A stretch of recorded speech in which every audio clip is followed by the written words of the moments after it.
Here. Court's call to order.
Of the Commonwealth that this prisoner is a confirmed chicken thief.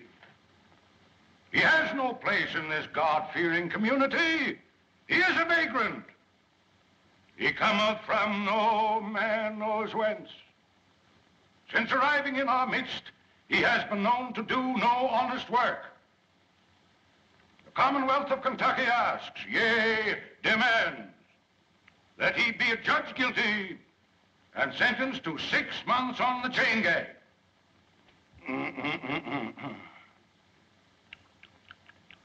Hey, boy, wake up there. Sheriff, wake him up there. If anybody's gonna sleep in this court, it'll be me. Hey, wake up. Come here, boy. There. Come on over here, right there. What's your name? Poindexter. Poindexter? Yeah. Who gave you that? Mr. Randy. Randy? You mean Major Randolph Poindexter from down at Pine Bluff? Yeah, Pine Bluff. Oh. Well, looks like you Poindexters is always getting mixed up with some chicken somehow. Hey, Sergeant, it seems like I recollect you and Major Randy having some connection with the flesh of the fowl at one time. You're good if we didn't. You know, Major Randy was the fire-eatingest soldier that ever chased a yank up a tree. You know, Billy, you and me pretty near starved that day when we went foraging for a snack after the battle at Chickamauga. Chickamauga? No, it was the Battle of Kennesaw Mountain. There's no such a thing as Chickamauga. Oh, you're both wrong. I'm not wrong. It was the summer of '63, and we were just outside of Nashville. No, Billy's right. I remember. For wasn't I there, Mitchell?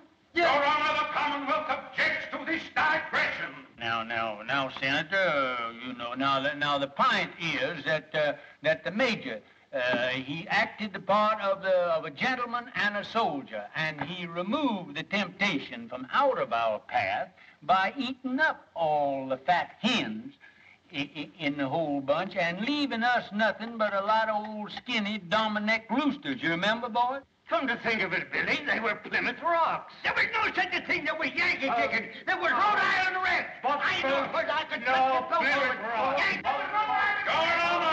Dominick. Your Honor! It was Dominick. Is this a court of law? I know that. I ask you, is this a court of law? Now, Senator, I don't get on your high horse that way. You know, we ain't in a great big hurry, but incidentally, what are you charged with there, boy?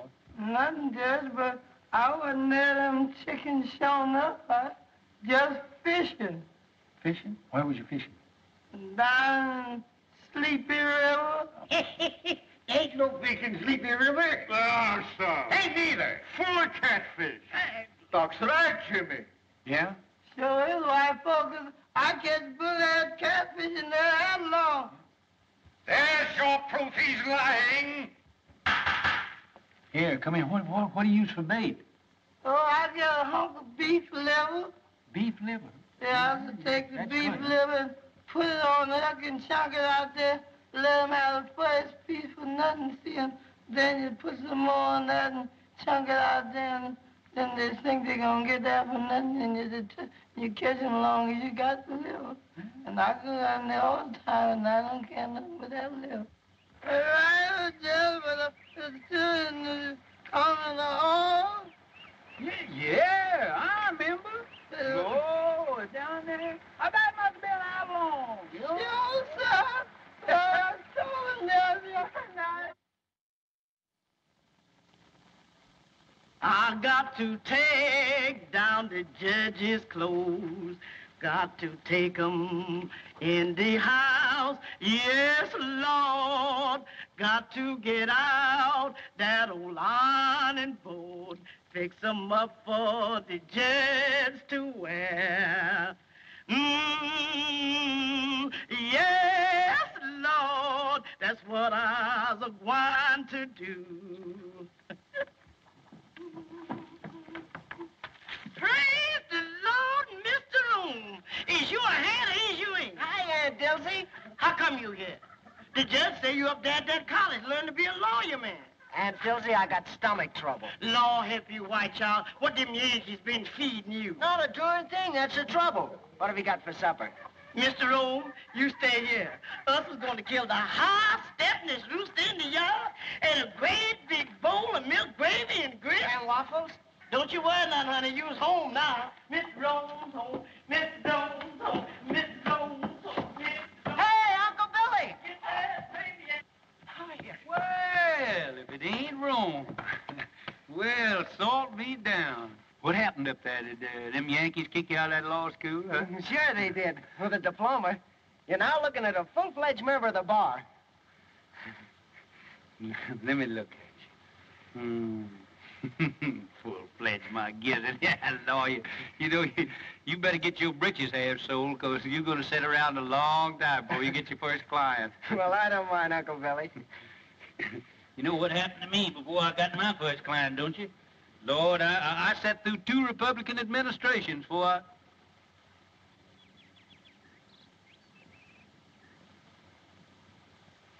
Who are you playing?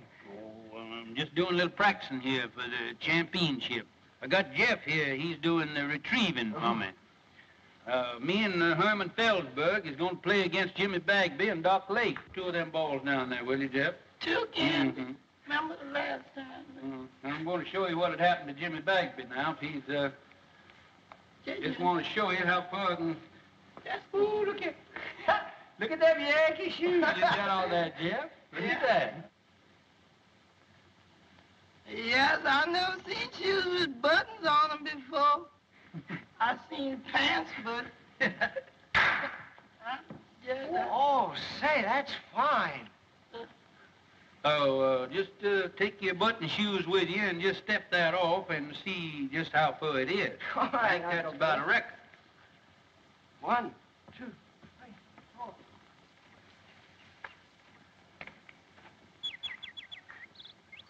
Hello.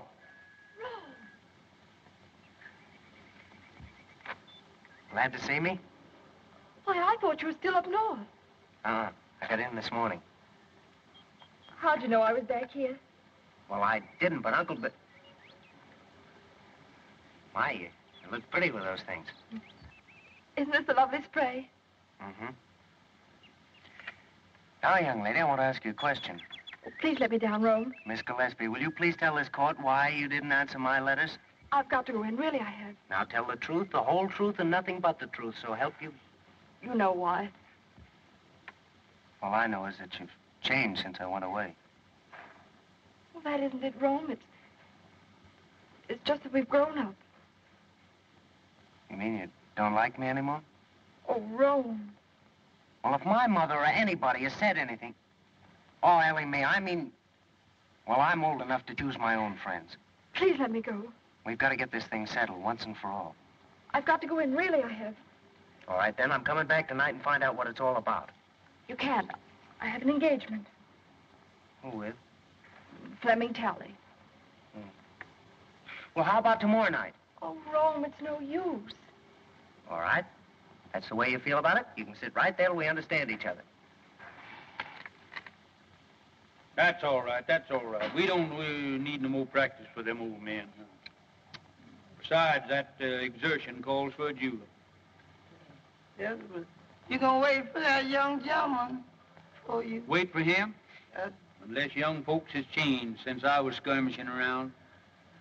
He won't be back for quite a while. Just look at that goat. Ain't that a pretty sight? What, that goat? There ain't nothing pretty in the world than two young folks in love in the spring. Do about that goat. Oh, goat, my Lord. Ain't you got any sentiment? Ain't you got no girl? Wasn't you ever in love? Tell us stand around here talking about a goat or something. But your mint, What about my mint? that goat in your mint bed. It's in my mint bed. Get Where? out of Yeah. Get down. Acting like you starved. Get him now. Bet you hungry, too. Don't look. Why, William Priest, Oh, hello, Carrie. this is a fine how do you do. What will the neighbors say? I'm ashamed of you. What's ailing you now? That gum goat come in here and eat up my mint bed there. I bet he must have been the ruination of 1,000,000 juleps. You and your precious mint juleps. A circuit court judge. Where's your dignity? Dignity?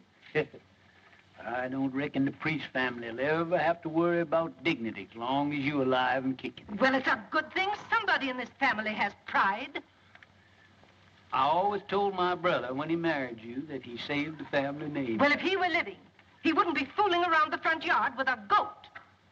That's not what I came for. Have you seen Rome?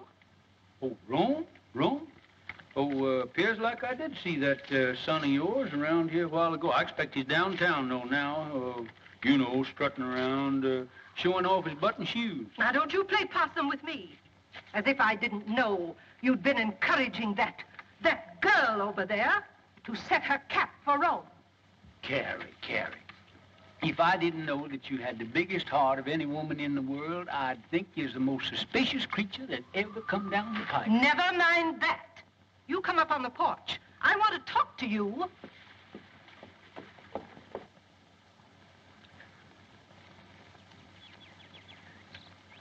If I'd have known that's the way you felt about it, I wouldn't have hurried home so fast. I'm sorry, Rome, but after all, you have your career, your family, and everything in the world that matters to you right here. I don't think you care what matters to me. That's not fair, Rome. After all, I'm only telling you for your own good.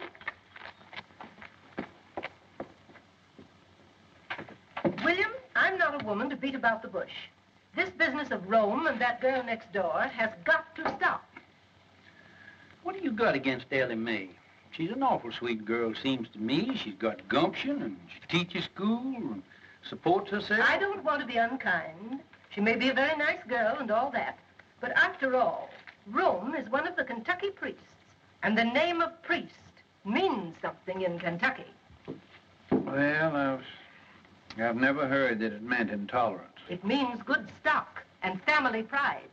You know the kind of stock she comes from. Yeah, her ma come to this town penniless and died, giving birth to Ellie Mae. I remember the night. She was a frail little woman. Wasn't any bigger than Ellie Mae is now. And just as pretty. But who was her father? Well, nobody don't rightfully know. Well, family may not mean anything to you, but it means a whole lot to me. I'm not going to have my grandchildren come into the world under a cloud. You haven't by any chance picked Hod Maydew as their grandpappy, have you?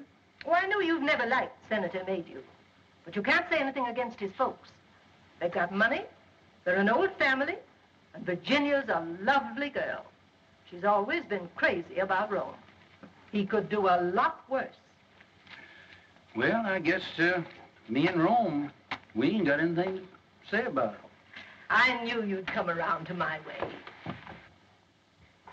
You gonna stay for supper, ain't you, Carrie? Not tonight, thank you, William.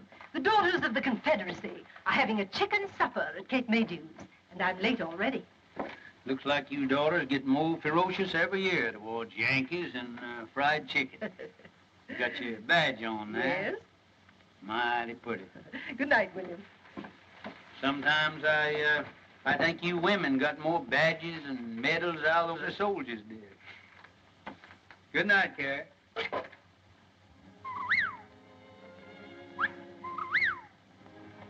Listen to that old whippoorwill calling his mate. Him and his kin has been nesting around here for nigh on 30 years. It's a lonesome kind of sound, isn't it, Uncle Billy? Tis so. You know, the good Lord never meant for nobody, either man or bird, to live by themselves. Uncle Billy, why didn't you come and live with us after Aunt Margaret died? Oh, I never could stand your mom's cooking.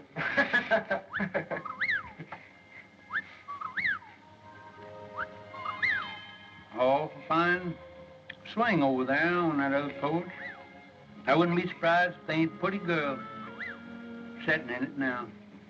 She's got another fella tonight.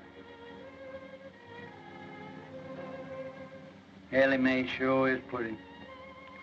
Fella gets her will certainly have to do some prancing. He can't sit around and look glum all the time. There he is now. Who? That Flem Tally. The barber? Yeah. Gives off a poor shave. Whoa. Whoa, Bert.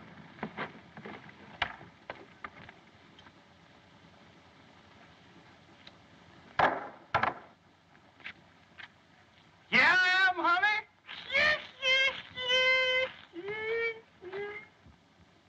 Here's the news.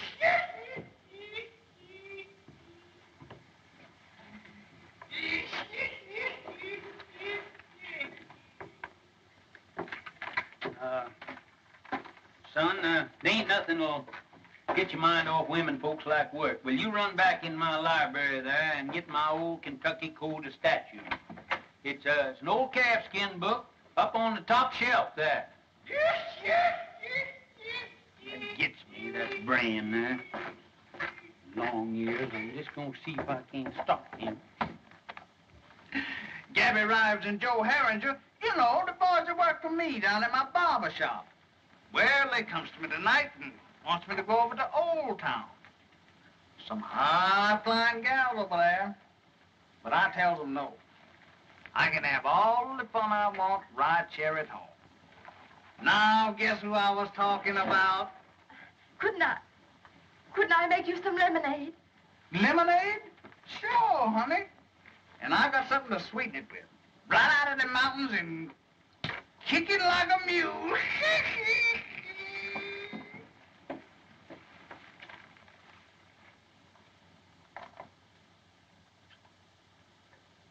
Jack.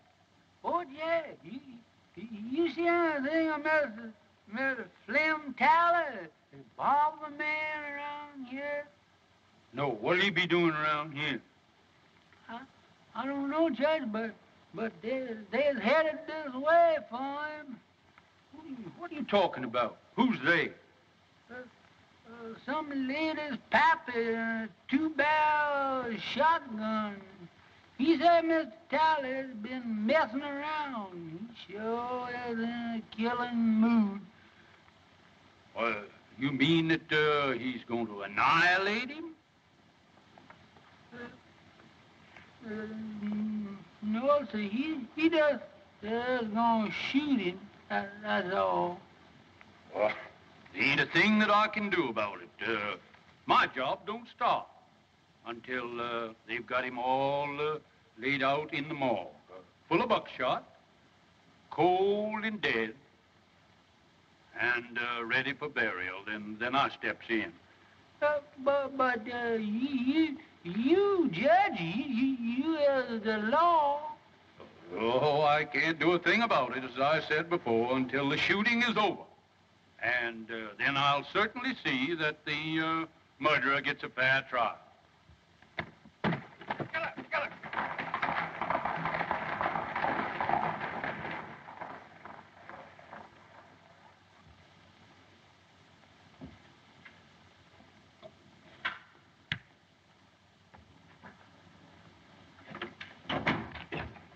Uncle Billy, I couldn't find that book anywhere. What book? That Kentucky law book.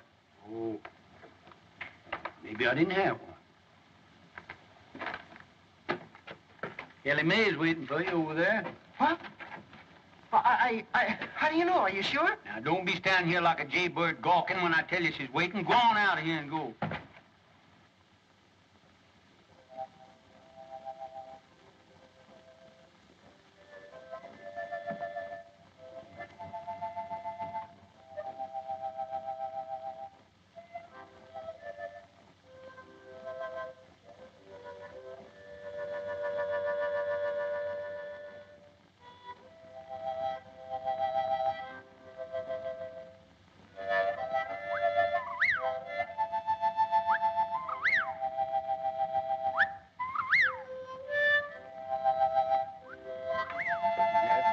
Whippoorwill. Mighty poor company on a night like this. Good night, Dad.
Been a long time, honey, since you and the babies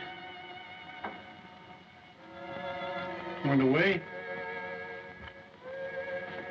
Oh, Rome come home tonight.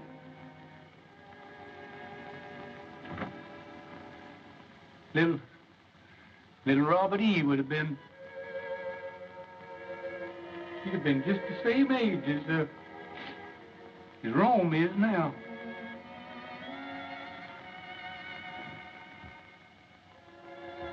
I guess it's Rome coming home is what makes it seem more lonesome than ever around here.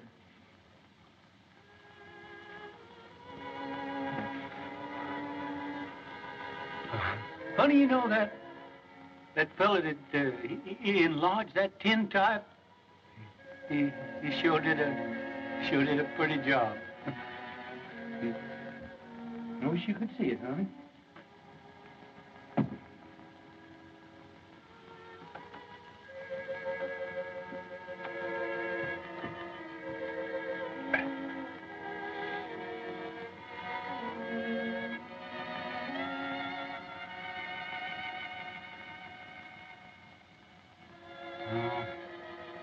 See, that fella put that gilt on there was regular humbug. get that fixed.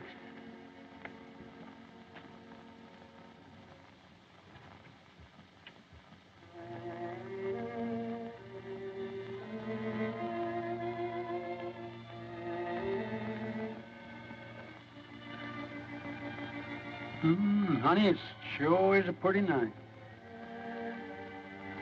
Been an awful late spring. But I don't know when I've seen the flowers looking better this time of year.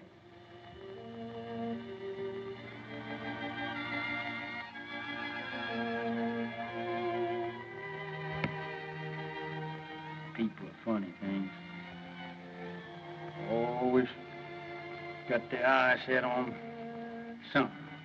Rome, he's got his eye set on Ellie Mae, and Carrie, she's got hers set on old Hod Maydew's daughter, Rome. Old Hod, he's got his eye set on my job.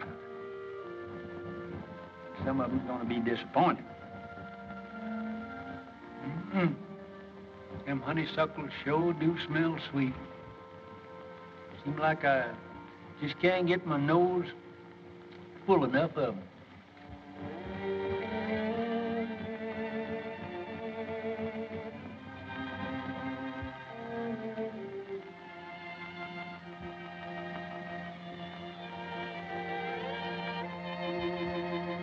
That burn, honey. There's Bob Gillis over that grave.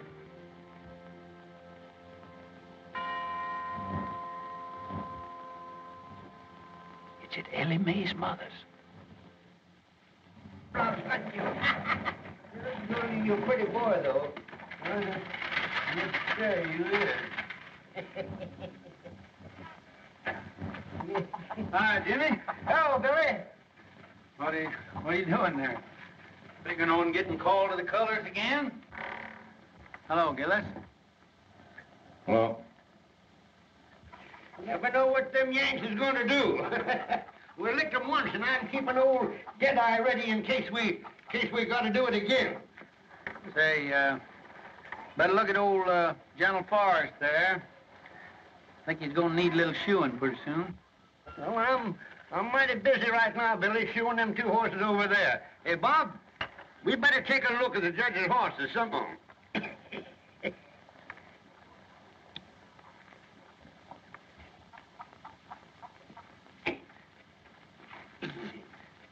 Now, Snifter, good corn. You can smell the feet of the boy that plowed it.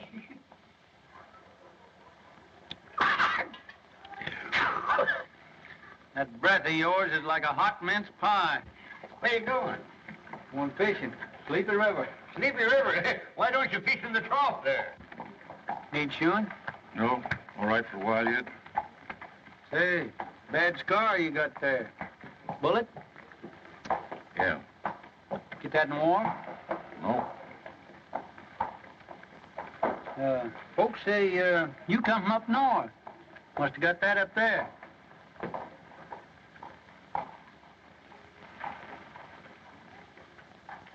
We'll talk to Jeff first, find out anything. Hey, wake up here. Somebody come along, steal a horse, and leave you sitting here holding the line.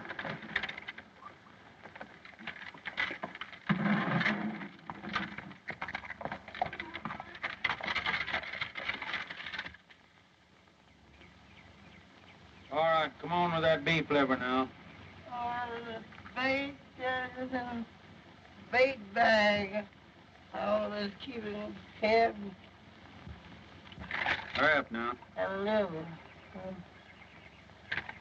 Oh, gee, don't tell me you ain't got it. Looks like that liver done walked off by itself. Lord. Here, I'm going to catch any catfish and ain't got no bait. Take this dime now and hurry on back to town and get me that beef liver. All right, sir. Hurry up now. All right. Actually running now. This is the way it is. You gonna put your shoes on? Look, I'm saving in case my feet wear out. And then I have them. Much sitting around as you do. It won't be your feet that'll wear out.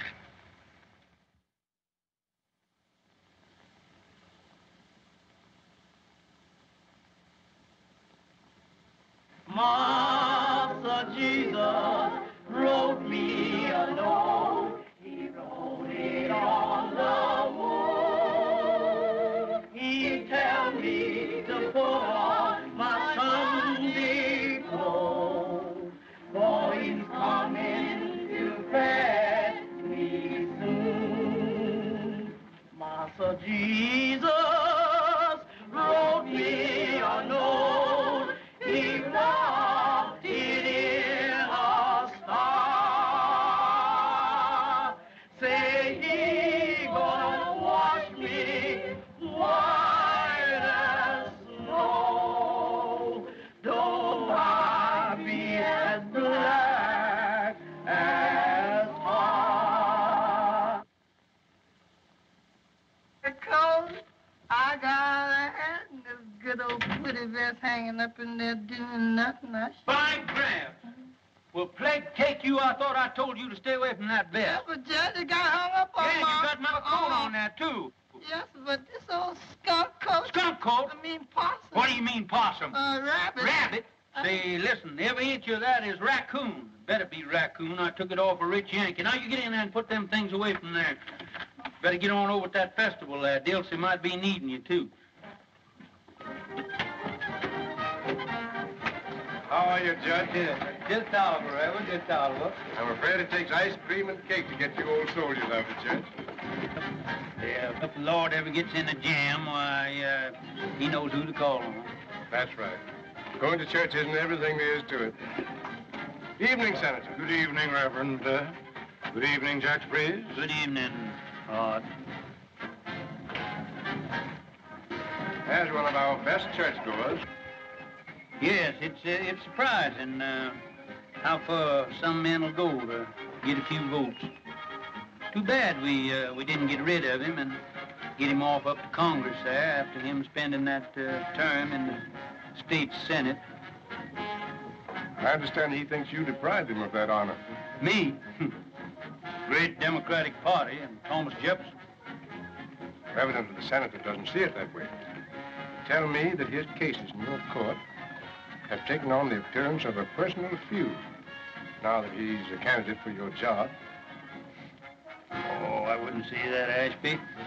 But I am going to have to get out and do some mighty tall electioneering, you know.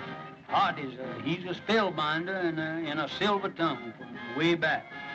I'm just an old country Jake who kind of a baby kisser. I ain't got much to offer the boys in the way of rhetoric. I understand he doesn't approve of your grammar. My grammar. First thing I learned in politics was when to say ain't.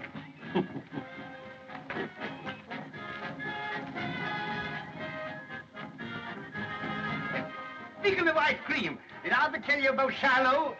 Yeah. Wait a minute, Doc. Wait a minute. How did you hear this? Well, come here. Come on back here. What do you hear this? It was the eve before Shiloh, and them orders had to get across the river to General Beauregard. What did I do? I took off my clothes and I stuffed the orders in my mouth and I plunged in. It was pitch dark. Well, sir, I was going... Good evening. Swimming again, Jimmy? Where was I? Where was I? Right in the middle of the river. Yeah, yes, sir. There you're swimming in 12 miles to go yet. And there I was, swimming, diving under and around Yankee gunboats all around me, surrounded by Yankee gunboats, and me dodging them right in... Gunboats? Yes, sir. Putting them gunboats in there is a new tax, ain't it, Jimmy? Now, Rome. Now, don't you young people think you have to entertain us old folks? That's right. Run along now. They're getting ready for the candy pull. Perhaps Rome has other plans. Oh, no, he hasn't.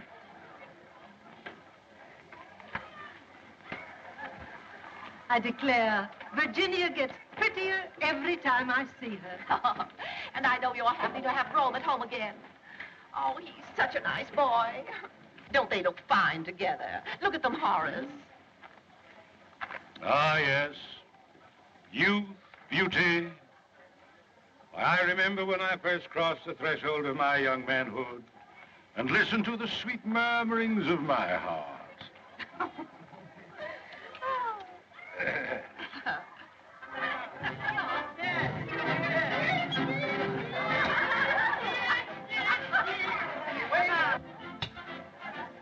double portion, please. You have a full portion there.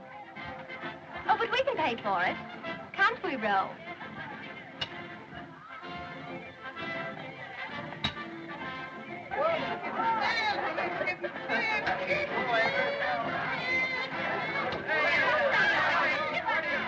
Gentlemen, I propose to conduct my campaign on a dignified basis. No personality. Others may censure the homespun manners of Judge Priest on the bench. Not I. Others may question the methods by which he has held political control of the county for a quarter of a century. Not I. Oh, gentlemen, merit alone will count in the forthcoming election. Where have you been keeping yourself, Ro? I think you've forgotten where I live. Nothing like that. Mother and Daddy are always teasing me about you. I tell them you don't care anything about me. Bet you have a girl up north. Well, even if I did have, haven't you got every boy in town on your string? Oh, those stick in the mud. They make me tired. Besides, I've been waiting for somebody else.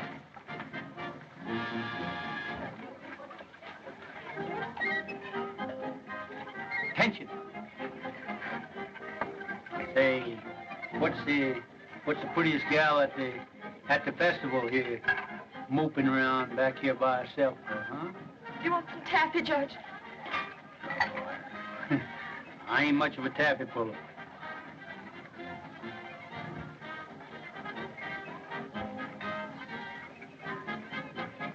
On second thoughts, you can give me a wad of that, too. All right, put the butter on your hands first. Oh.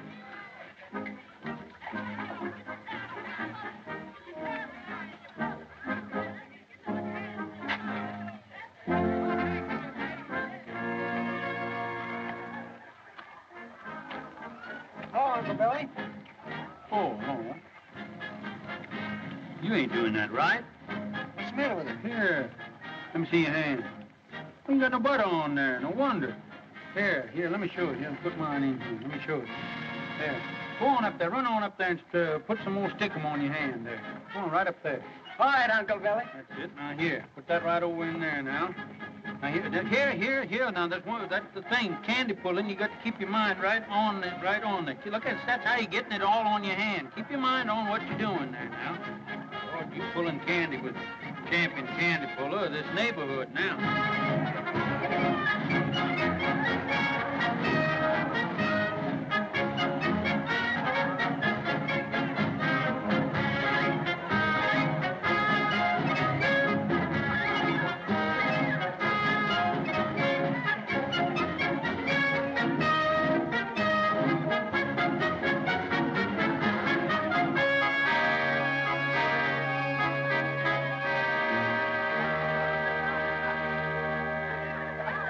I think this is your fault. The sun shines bright in my old Kentucky home. This summer the darkies are gay. The corn tops are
Morning, everybody. Good morning, Judge. You next. Say, Flem, you got the only lively spot in town. Here, Gabby, what's the latest news in the paper this morning? Hello, Lige. Howdy, Judge. Say, you ain't been in lately, have you?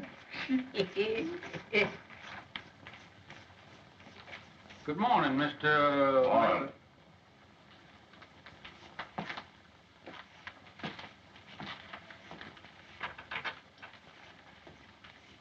Nice day.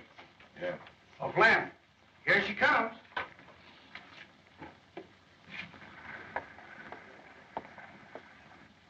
And does she like her Flemmy? Hey, Flem, when you two getting hitched? Don't know it. I heard nobody talking about marriage. You ain't scared of no shotgun wedding, are you? Not as long as she ain't got no paw.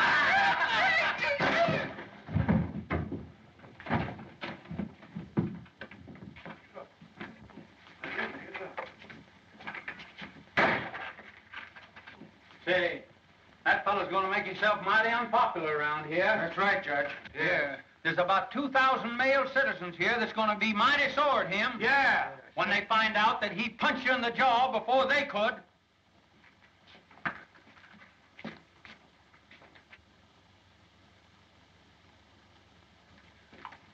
Yes, he's going to be awful unpopular around here.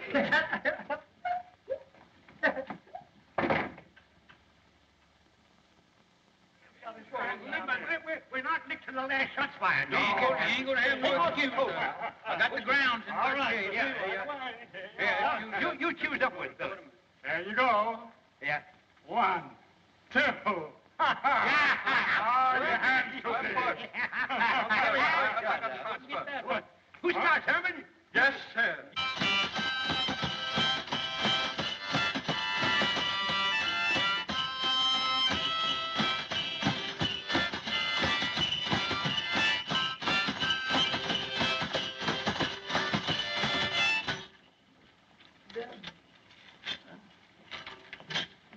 My wife and I live all alone in a country called our home. Ain't put enough in that just like more than that. Yeah, enough. You got to spare one of them. Just see it. I ain't trying to tell you what to do, but I just like always think somebody trying to. Hey! Cut them monkey shines. How you expect a judge to win that croquet game with no solace in his stomach? Hey, Dusty, you done forgot the jug. The jug here. All right, you can't say I never told you now. Leaving somebody here with all this stuff. I bet she gonna blame me for... Don't see you around much. No. Kind of keep to yourself, don't you? Yeah.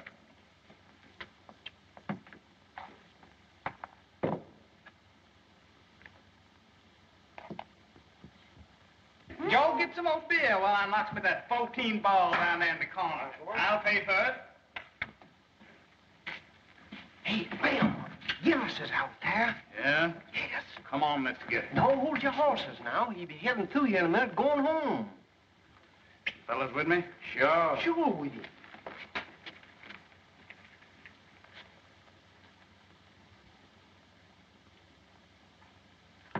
Another? Nope.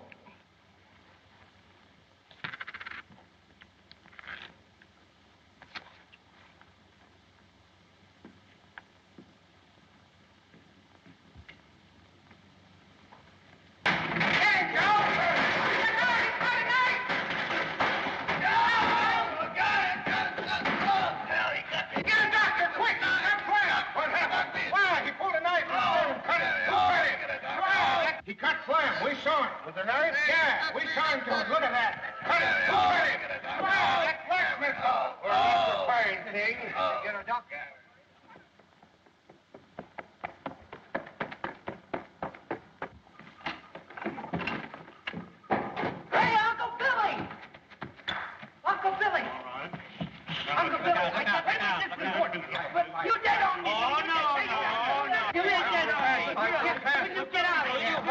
Well, you are already out of the game. You're out. You're out. Get out of here. Oh, no. Go on. Yeah, get away. He missed it. Rome, please, will you? Wait a minute. This is an important game here now. Keep still. We're censored.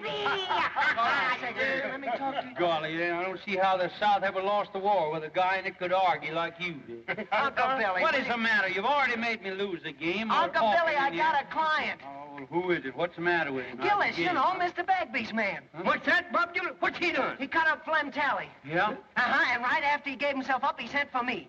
Well, I'll be kicked by a mule. Did he cut him bad? Well, I can't tell yet. Gee, Uncle Billy, he sent for me. It'll be the biggest case in your whole court session, and I'll be defending him.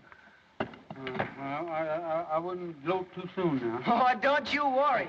Hey, Ellie Mae! Hey, yeah, I'm going to get down to the jail and see what that fellow's got to say for himself. I'm going to see Darn robbers, they robbed us out of that, Herman. Now, you better get on down there with me because you're liable to get a chance to go as bail. Ellie Mae! Yeah, Ellie Mae, I got a client.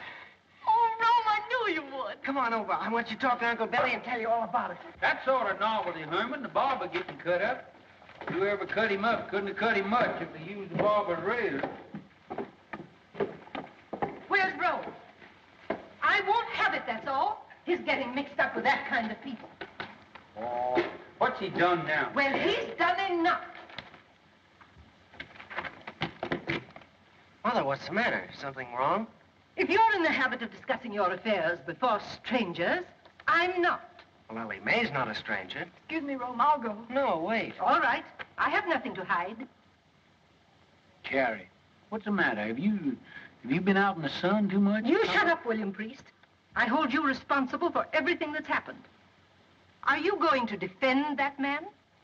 Mr. Gillis? You bet I am. Oh, no, you're not. Mother, what do you mean I'm not? I suppose you know what's behind this drunken brawl?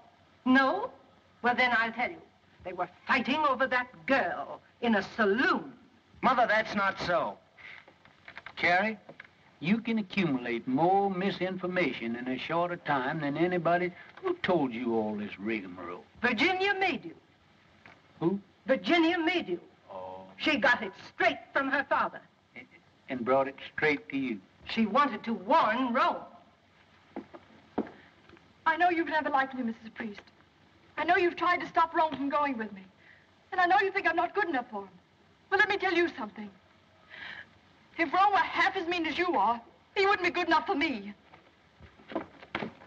Well, of all things. Carrie, looks like you run second. Oh, no, I don't. If Rome's father were alive, he'd back me up. Rome's already got himself talked about all over town with this girl, and I'm not going to have him publicly defending her in court. Well, Rome, see how your mother feels about it, so looks like you lost your first client. It's certainly hard to get, too. No, Uncle Billy, I haven't lost anything. Rome? Mother, I think I'm old enough to know my own mind. I said I'd defend Mr. Gillis, and I'm going to go through with it.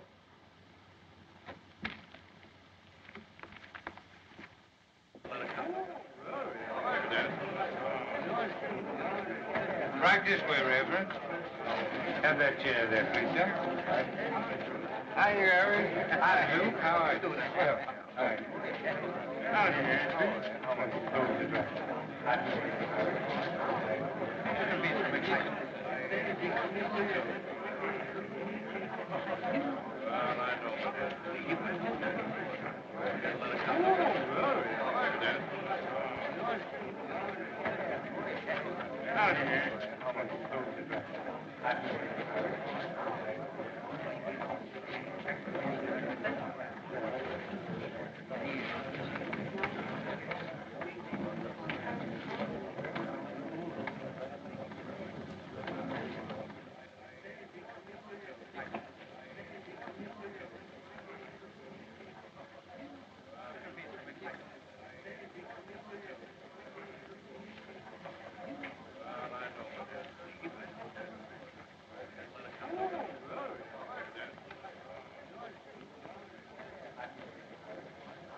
the court. I would point out that for many years, a political and personal difference has existed between Your Honor and myself. Now that I am a candidate for the exalted office which you have held for so many years, those differences have reached a point where, for the protection of the people, I must demand an impartial trial judge. Perhaps I'm getting deaf, but the fact had never reached me before. Are you insinuating that you won't get full justice in this court? I maintain that my language was sufficiently plain for any comprehension, however obtuse. But I will make it even franker. I charge, in the presence of two witnesses, you took sides with defendant Gillis in a prior attack upon this plaintiff. I've been sitting on this bench for nigh on 20 years, and nobody has ever asked me to step down. I'll file an affidavit of prejudice.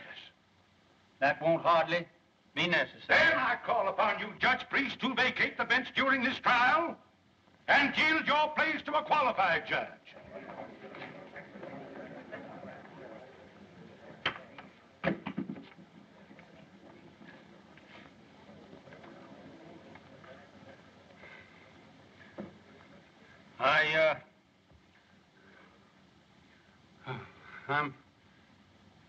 I'm not denying, Senator, that you kind of took my breath away. I guess I had just sort of got the habit that I was took for granted here on this bench. Gosh, I was pretty near raised in this courtroom. When I quit fighting, 65,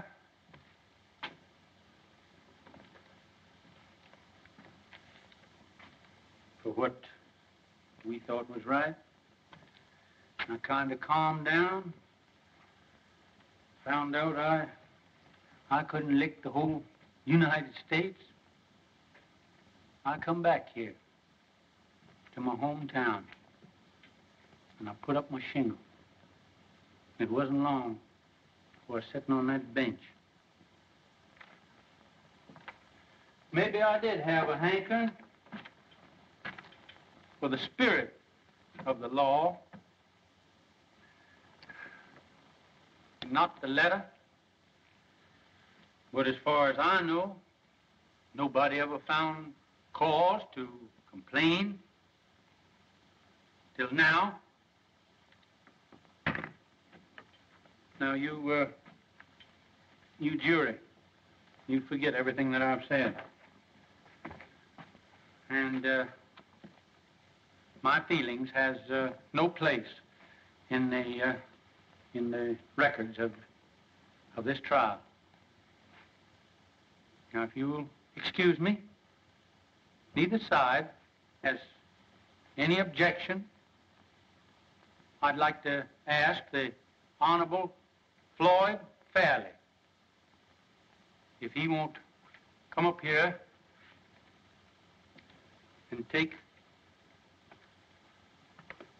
my place on the bench.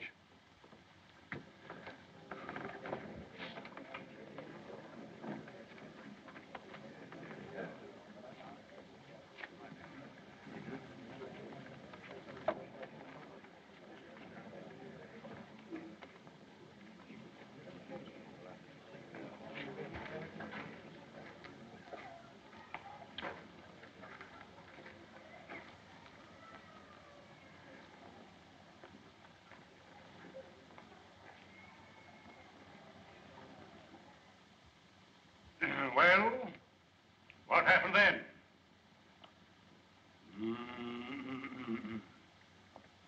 Gentlemen of the jury, in plain language, the defendant here burst in upon these three worthy citizens.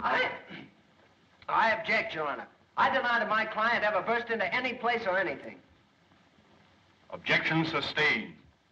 So be it, Your Honor. Nevertheless, I shall demonstrate that my young friend's client here did burst into something. That armed with a lethal weapon, to wit, a dirk, dagger, or knife of deadly length and deadly sharpness, he burst into Mr. Talley's quivering flesh. I object, Your Honor. Objection sustained. Your Honor's humble servant bows to Your Honor's august ruling. In due time, Mr. Talley's scarred and mutilated person will bespeak the verity of my claim with a silent eloquence far exceeding the powers of my poor tongue.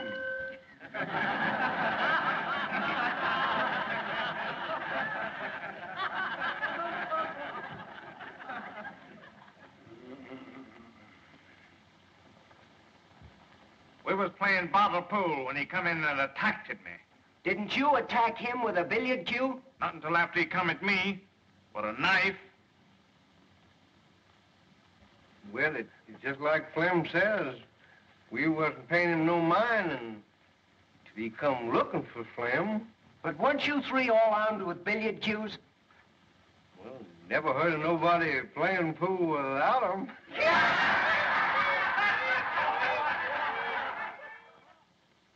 It's just like Flamin' Joe says. He come in looking for trouble. You don't like the defendant, do you? Who does?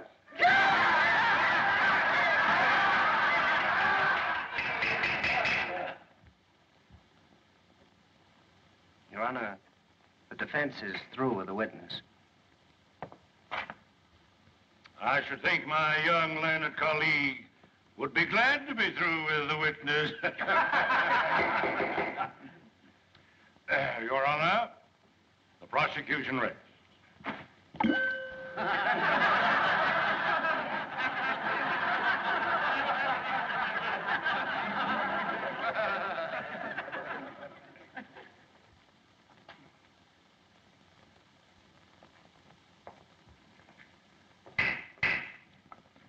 Before the defense proceeds, this court recesses for half an hour.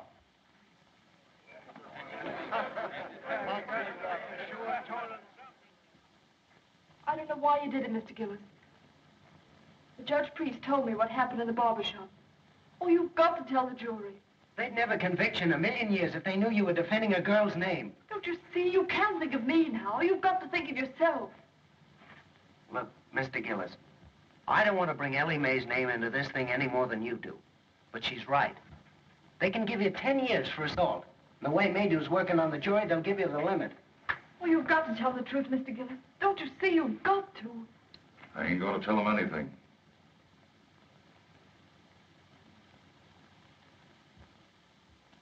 Yes, sir. Talley lied all the way through.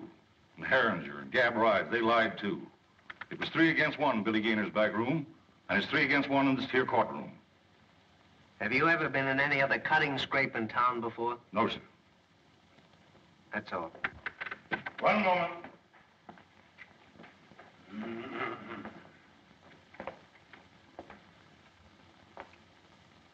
Where do you come from, Mr. Gillis? I ain't a saying. You aren't exactly what we Southerners would call a sociable person, are you? I mind my own business. Precise. Except when you go looking for trouble. I don't go looking for trouble. But I ain't the one to run away from it. How long have you had a grievance against Mr. Talley? We had a run-in a few days before he jumped me. Oh, a run-in, eh? And what was this run-in about? Well, come on, tell the jury. What did you hate him for? I ain't a saying. Then you didn't have any reason for knifing. I didn't say that. Well, make up your mind. Why did you hate him? I ain't a saying. Your Honor. Anything further? That's all, Your Honor. The defense rests.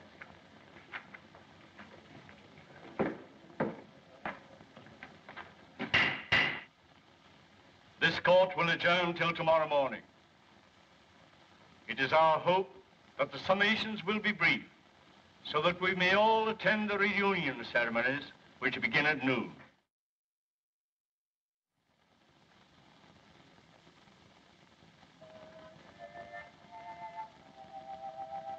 Well, yes, this is a pleasure. Well, I don't get the chance to do this often. You certainly does me honor. Here, Jeff, make the Reverend comfortable there.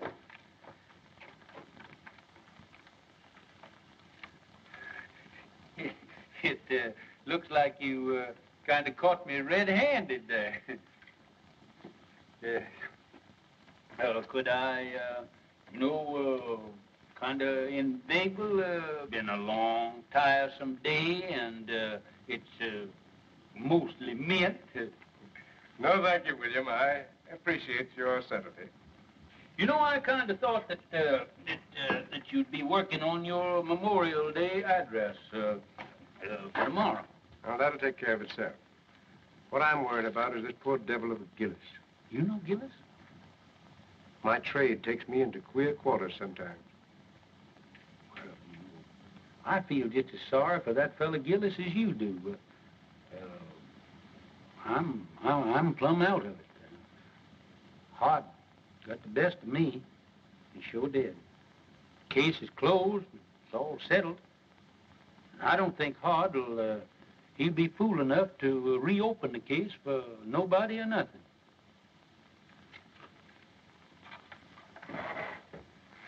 William, I have a duty to perform. A Christian's duty. I'm going to violate the sacred confidence of another. I'm going to break a pledge of secrecy because it's the only course that I see that lies before me. I'm listening, Ashby. 25 years ago. The judge is showing hard misery. Reckon folks ain't been acting just right. Maybe his stomach's been complaining and he needs a toddy this night. Yes, Lord. Yes, Lord. 'Cause tomorrow he's got to be like Mr. Samson, saving Daniel from the lion's den. Saving Daniel from the lion's den. Yes, Lord. Yes, Lord. The judge could do with a toddy right now. Yes, Judge. Yes, they'll see soon as you get me some men. Oh, Jeff. Jeff. Come on, hurry up here. Come on here when I holler at you. Where you been? Well, I was... Hey, listen, you want to earn that old coonskin coat of mine? I can have that coon coat, Judge. Thank you. Yeah, wait a minute. Come back here. You can if you do everything I tell you to. Do you know a gentleman by the name of Mr. Hart Maydew? Yes, that mean man, that coat house. Yeah. Well, now you see that he gets that, but don't you let him know how he got there. That's see? all I got to do. Yeah. Thank Say, you. wait a minute. Can you play Dixie on that thing there? With that coon coat, yes, I played Dixie with Marching Through Georgia. Way ahead. Marching Through Georgia. Yeah. I got you out of one lynching. Yes, but for that coon coat, I know that I was going to Get you playing Marching Through Georgia, I'll join the lynchers.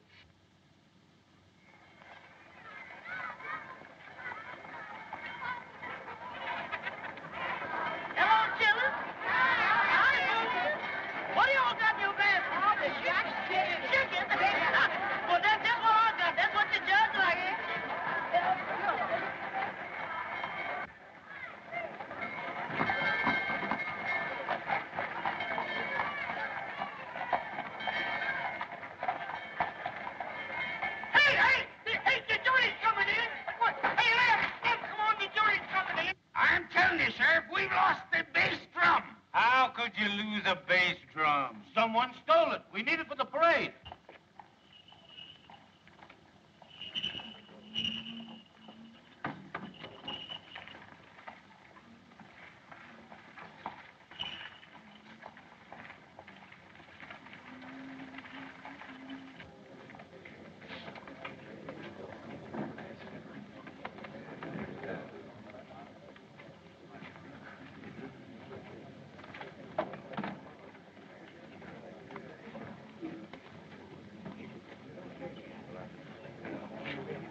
begin your summation, Mr. Prosecutor? May it please your honor. Since adjournment yesterday, certain information has come into the hands of the Commonwealth, which, in the interest of justice, impels me to reopen the case. The Commonwealth desires to recall the defendant Gillis for further cross-examination. Very well, Mr. Maydew. Proceed. Robert Gillis, take the stand.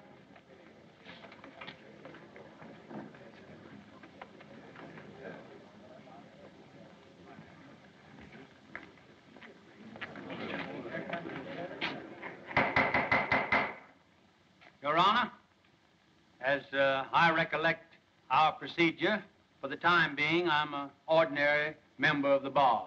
In good standing? Not ordinary, sir, but absolutely in good standing. Thank you, sir. Thank you kindly. Then I have the honor of announcing myself as Associate Counsel for the defense.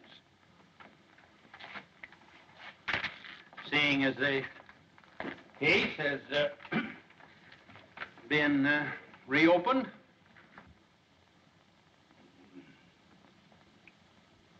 Mr. Gillis, were you always a man of turbulent and violent nature? I always left them alone as left me alone. Is that so? What was the name of the man you once upon a time murdered? I never looked on it as no. No, it wasn't murdered. A man was killed, wasn't he? Yes. And they stuck you in jail, didn't they? Yes. And they charged you with murder, didn't they? Yes. And the jury found you guilty, didn't they? Yes. Were you sentenced to be hung? No, I went up for life. Did you escape or were you pardoned? I ain't a saying. And I won't tell you no more no matter what you ask me. You don't need to. Judge Priest, your witness. no questions, Your Honor. But, Uncle Billy, hasn't the defense any evidence to offer in rebuttal, Judge Priest? One character witness, Your Honor. Mr. Clerk, will you kindly call Reverend Ashby Brand? Run.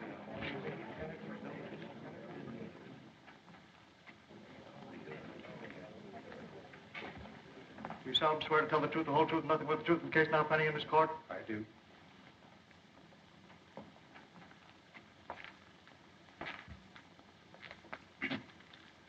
Reverend Brand, before you come to this town, what was your occupation? In my early manhood, before I took holy orders, I had the honor to be a captain of artillery in the late war. In the War of the Rebellion? No, sir. The war for the Southern Confederacy. Yes, sir. You're right, sir. That's right. He's right. My error. One moment, please, Your Honor.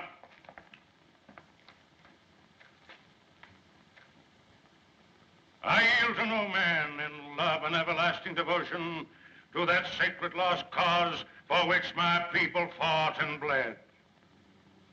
But though I cherish all those dear and everlasting memories, which even the bare mention of that great conflict must awaken in every true Kentuckian's bosom, I fail to see any possible connection between this reverend gentleman's military record and the guilt of this man, Gillis.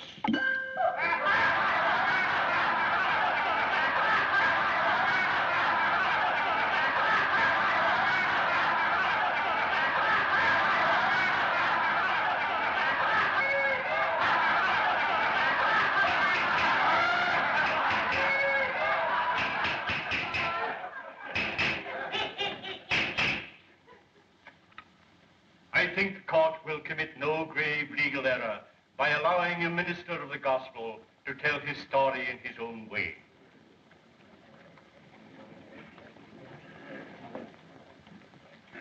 Meander along, Reverend Brand.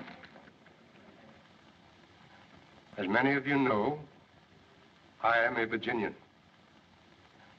On the day my state seceded from the Union, I enlisted. I was a private in Penn's Virginia Battery. By the latter end of the third year, I was in command of that battery. All the officers ranking me had been killed or disabled. We lost heavily at Chancellorsville. And at Fredericksburg, we were almost wiped out. We kept our field pieces. We kept our pieces until the end. But we had not sufficient men to man those guns, nor anywhere to turn for more men. There were no more men left to come in. The Confederacy in '64 was robbing both the cradle and the grave for cannon fodder.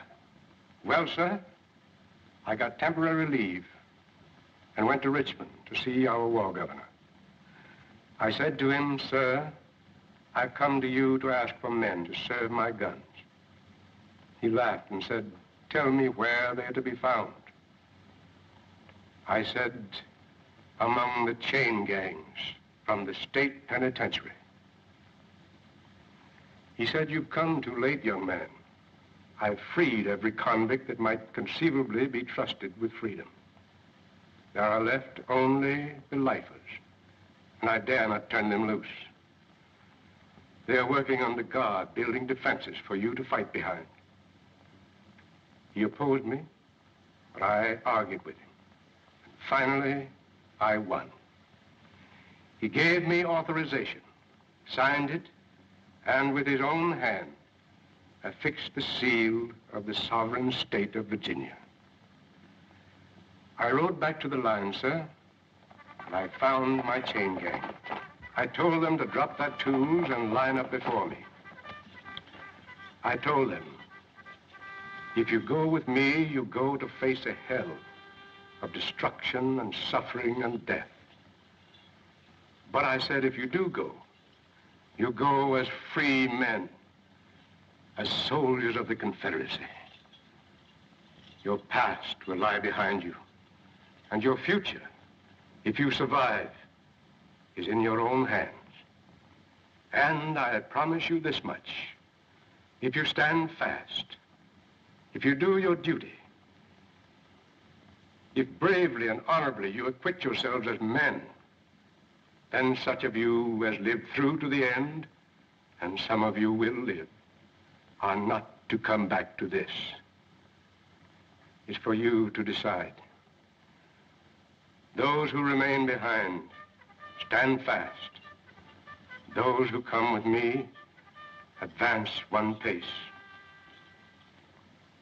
Gentlemen of the jury, I tell you, they came at me like a wave from the sea, every one of them. And as time went on, they won for themselves the name of the Battalion from Hell.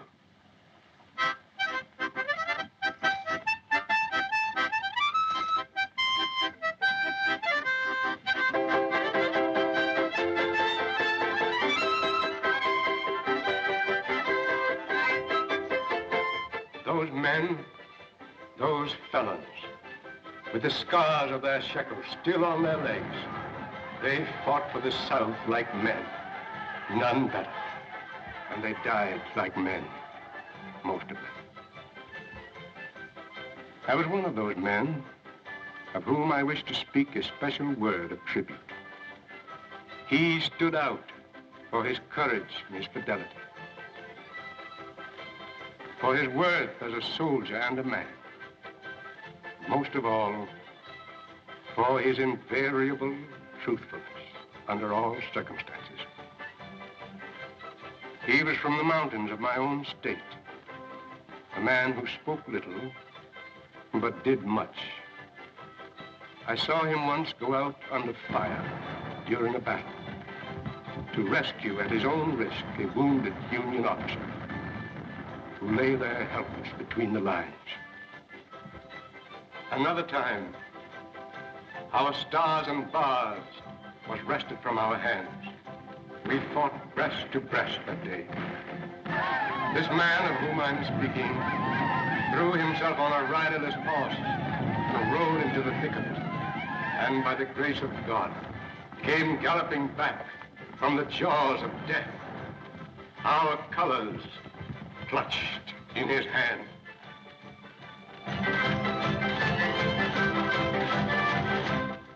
And another day, when every man who served his gun, excepting him, was down. I saw him when the Union infantry charged, sitting astraddle his useless gun, and with a rammer for his only weapon, waiting for the enemy to come within reach. A countercharge from our infantry saved him.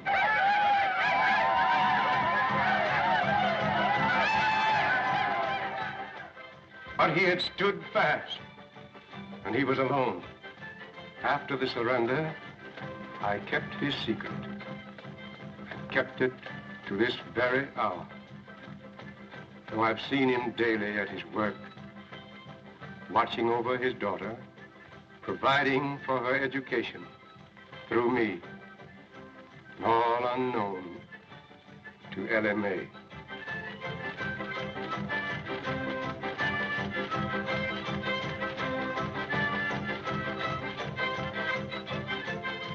Gentlemen, as a soldier, I knew that man as Roger Gillespie. You know him by the name he now wears, Robert Gillis. Hooray for Jeff Davis, the Southern Confederacy, and Bob